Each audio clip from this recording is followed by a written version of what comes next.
Welcome to this exciting story. Subscribe now. The Thousand Colors of the Ganges, a collection of folk tales. Volume 1, North India, the Sacred River.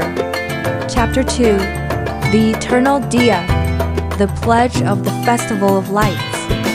The Diwali festival in Varanasi kicks off in the cool night of October. The Ganges River is like a silk ribbon adorned with broken diamonds, as thousands of earthen lamps float away from the Dashashwal Meghagal, as if the Milky Way has fallen to the world. Vikrant crouches on the damp stone steps, his fingertips gently stroking a cracked ancient temple oil lamp. The inscription of Hanuman carrying the mountain at the bottom of the lamp has become blurred, but the moment he touches the wick, a sea of fire flashes across his retina. The anti-British warriors in 1857 are passing the oil lamp around the bonfire, and the flames are dancing in everyone's eyes like an eternal flame. These lamps were stolen from the Zangjingu of Sarnath. A hoarse voice startles the pigeons on the steps. Lila, an old woman in indigo sari, is wiping a copper lamp with the hem of her dress. The calluses on her palm glimmer faintly in the moonlight.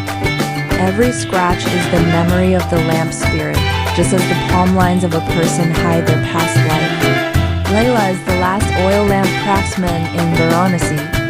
Her father was once the lamp keeper of Sarnath. Before his death, he engraved the secret of the wick communicating with the spirit into her palm. Only by reciting the Ramayana when touching the wick can one see the past witnessed by the oil lamp. 3 days ago, at the Holy Gate night market in Delhi, Vikrant saw the antique dealer Ashok holding a gilded oil lamp high. The lamp body was engraved with the relief of Rama's triumph, but when he approached, the oil seeping from the wick drew the outline of the anti-British martyrs on the ground. They used 3D scanners to strip the lamp spirits. Lila suddenly presses the lamp against the stone wall, and the phantom of Hanuman carrying the mountain is disassembled into countless data streams. Last week, 7 epic lamps were stolen from the Hala Mahal in Jaipur. Each lamp corresponds to a key chapter of the Ramayana. Vikrant opens his notebook. Beside the sketches of the 7 lamps are marked Rama shooting the arrow, Sita being abducted, Hanuman stealing the magic herb. These nodes that form the framework of the epic are now being traded at high prices on the black market.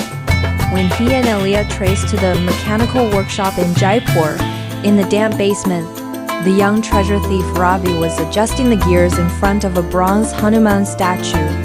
Inside the statue's chest were embedded fragments of 7 ancient temple oil lamps, and golden light shavings struggled like trapped fireflies. Myths need to live forever, said Ravi, his white coat stained with machine oil and his eyes behind the lenses shining with fanaticism. Analyze the energy of the lamp spirits with a spectroscope and then inject it into a mechanical body, and Hanuman can fight forever. He pointed to the robotic arm being adjusted. The gears of the joints were engraved with half a verse from the Natya Shastra. Look, this is a perfect replica of Rama holding the bow. Lila suddenly presses an old oil-leaking lamp, and the sparks splashed from the wick spell out the word reverence on the wall. Vikrant recognizes it as his grandfather's handwriting. During the India-Pakistan partition in 1947, the old man engraved this prayer at the bottom of the oil lamp and stuffed the last lamp into the hands of the refugees fleeing to India. At this moment, the gears of the mechanical Hanuman are devouring the lamp spirits, and on one of the fragments, the face of the warrior in 1857 is blurring in the data flood. Lamp spirits are not energy batteries. Lila takes out 108 earthen lamps from the bamboo basket. Each lamp is painted with a different epic totem. The lotus represents Sita's purity. The Dharma wheel symbolizes Rama's righteousness, and Hanuman's tail curls into the shape of the Ganges. My father said that the Diya for Diwali should be made of Ganges mud. The wick should be soaked in holy water 7 times, and and then Brahmin priests should chant the Vedas for 7 days and 7 nights. She gently caresses a lamp with numerous cracks. This is the Requiem lamp. When the whole of Varanasi bid farewell to the deceased during the 1918 flu, there are 200 names engraved at the bottom of the lamp. On the night of Diwali, the terrace of the Hawa Mahal is illuminated golden by 108 earthen lamps. Vikrant and Dalit draw the footprints of Rama on the ground with cinnabar, according to the records in the Puranas. Each wick is wrapped with the wishes written by believers. Some ask for academic success, some for peace, and more are yellowed letters filled with the thoughts of the deceased relatives. Lila kneels in the center and places the Requiem lamp at the end of the footprints. Before the wick is lit, the scene of 1918 appears on the wall. Her father kneels by the Ganges, lighting a lamp for each deceased person, and the river surface is filled with warm light, like a road filled with hope. When the first lamp is lit by the holy fire of the Ganges, the entire terrace suddenly falls silent. The flames of the 108 earthen lamps rise 3 inches at the same time, and the golden sparks rise into the air and condense into the silhouette of Rama holding the bow. The light arrow on the bowstring hums and points to the chest of the mechanical Hanuman. Ravi looks in horror at his masterpiece. Real warhammer patterns appear on the surface of the bronze statue, the marks of faith condensed by thousands of prayers that 3D scanning can never capture. Even more shockingly, the gears of the mechanical Hanuman start to rotate in reverse, and the fragments of the lamp spirits embedded in them fly towards the array of earthen lamps, spelling out the Sanskrit word for forgiveness in mid-air. "They are going home!" Lila's voice chokes with sobs. Her palm is pressed against a lamp that is showing an image.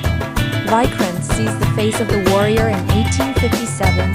He is Ravi's past life, a lamp maker in the Mughal dynasty who once made shadow puppet shows of the epic that could project for Emperor Akbar. Every lamp spirit is waiting for someone who knows how to listen. Ravi suddenly falls into the lamp array. One of the earthen lamps painted with Hanuman offering the peach reflects the appearance of his grandfather. During the turmoil in 1947, the old man protected the ancient temple oil lamp with his body. The inscription at the bottom of the oil lamp is exactly the family heirloom pendant that Ravi is wearing around his neck at the moment. So it's not replication, it's betrayal. He takes off his glasses and lets his tears drip onto the wick. The flame actually turns into a gentle pink. I wanted to make the myth eternal, but I forgot that the myth already lives in the lights. On the surface of the Ganges River, thousands of Diya begin their final journey. Lila's fingertips brush over an earthen lamp painted with cedar. The lamp shadow suddenly lengthens and turns into the refugee holding the oil lamp in 1947. She is Lila's mother. Back then, relying on the story of Rama and the lamp shadow, she held up a piece of sky in the refugee camp. The lamps of Diwali are to guide the lost souls. Lila gently puts the Requiem lamp into the river. The 200 names in the lamp shadow turn into starlight, illuminating the industrial waste deposited at the bottom of the river. When people start to measure faith with data, it's like putting shackles on the stars. In the early hours of the morning, the lamp array on the terrace of the Hawa Mahal gradually dims. Only the Requiem lamp in the center remains bright. Ravi crouches beside Lila, carefully putting the fragments of the mechanical Hanuman into a cloth bag. "I want to melt these and make a new lampstand for your workshop." He points to the gears on the fragments. "Look, doesn't this arc look like Hanuman's tail?" Lila smiles, the wrinkles at the corners of her eyes filled with 30 years of lamplight. "The real lampstand has never been made of metal." She points to the Diya floating towards the sea in the distance. Each lamp, after fulfilling its mission,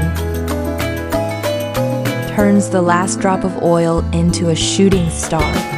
It is every person who believes in light, building a lamp stand with a heart of reverence, so that thousands of lamps will always shine brightly on the river of karma.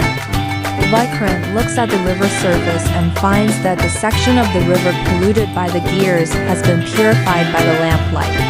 The footprints of the anti-British warriors in 1857 actually emerge at the bottom of the river, and there is a small lamp embedded in each footprint, like an unfinished epic.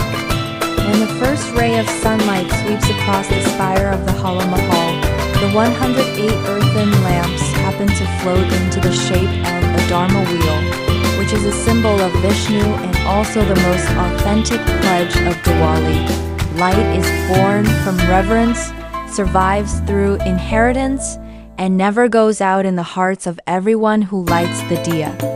In the distance, the priests in Varanasi begin their morning prayers, and the hymns float far away along the Ganges. Lila packs up the last lamp. The inscription of Requiem at the bottom of the lamp twinkles in the morning light, as if telling the world, when technology shakes hands with faith, when the mechanical gears turn into the carvings of the lampstand, the real pledge of the Lamp Festival has just begun. It is the reverence for civilization, the guardianship of tradition, and the eternal watch for the light deep in every soul. This episode ends, but the story continues. Subscribe now.